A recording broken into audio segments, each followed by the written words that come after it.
Anyway, anong topic natin? Hindi, ilan na po yung anak ninyo? Anak. Ilan na? May anak na? Meron na. oh. Ilan? 3. Oh. So, naka-live-in po kayo ng mahabang panahon? Puro live-in lang.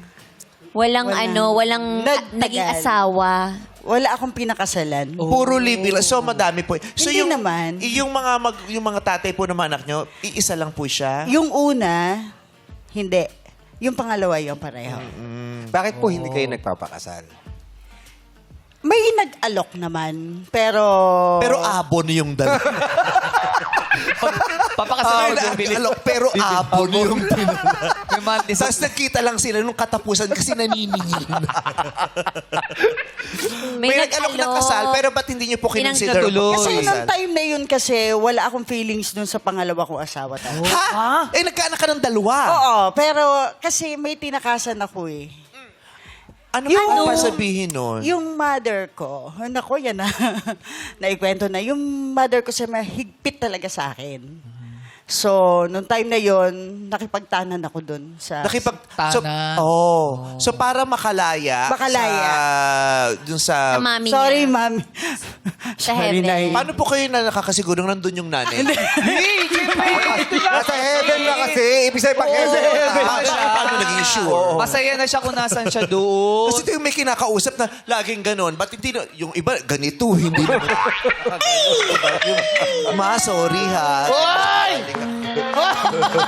Joke lang po.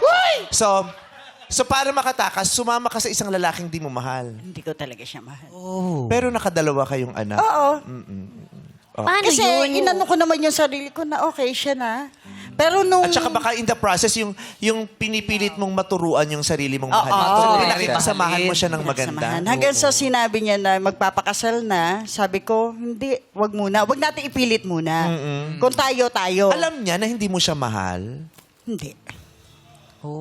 Ay, paano yun? Paano mo papakasama ng isang tao kung hindi mo Gaano mahal? kahirap yon nakasama mo sa isang kwarto, katabi mong natutulog gabi-gabi, at kasama mo sa mahabang panahon, yung tinuturing mong asawa, pero wala kang nararamdamang pagmamahal. Pero ang exciting part, natutunan ko siya mahalin. Doon na siya bumitaw at Pero natutunan mo palang mahalin. yes. Yun yung tinanong ko din kanina. Natutunan ko siya mahalin. Hindi, tsaka dalawang anak pa sila eh. Oo. Ilang years bago mo siya natutunang... 2 years talaga. Mabilis lang din naman. Kala ko talaga, parang matagal. the whole time na nagli-live-in kayo, hindi mo siya mahal. hindi naman. Marami naman ganyan, di ba, yung mga fixed marriage? Yes. At saka, yun nga, yung may mga hindi magandang karanasan sa loob na bahay na feeling nila, yun ang pamamaraan para makatakas sila. Yung sumama sila at mag-asawa. Yes. Kahit sino pa yun. May nakausap din akong ganyan na yun ang ginawa niya para makatakas sa bahay.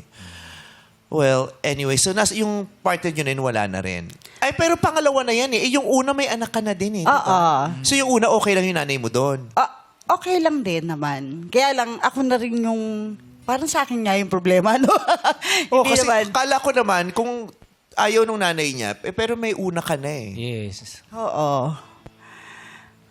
Magulo lang po talaga isip. Magulo lang talaga. Kasi Baka parang... naman magulo ka lang magkwento. Hindi, Huwag mo kasi- naman isipin magulo ka sa isip mo. Baka naman na ano lang Minsan hindi talaga. naman magulo ang isip mo yun, naguguluhan ka Hindi, lang kaya magkwento. for sure So, huwag kasi... mo masyadong masamain yun sa sarili. Napapanood niya to. Siyempre, Sino po? yung una ko. Yung una, oh. May asawa na rin siya. Happily married na rin siya.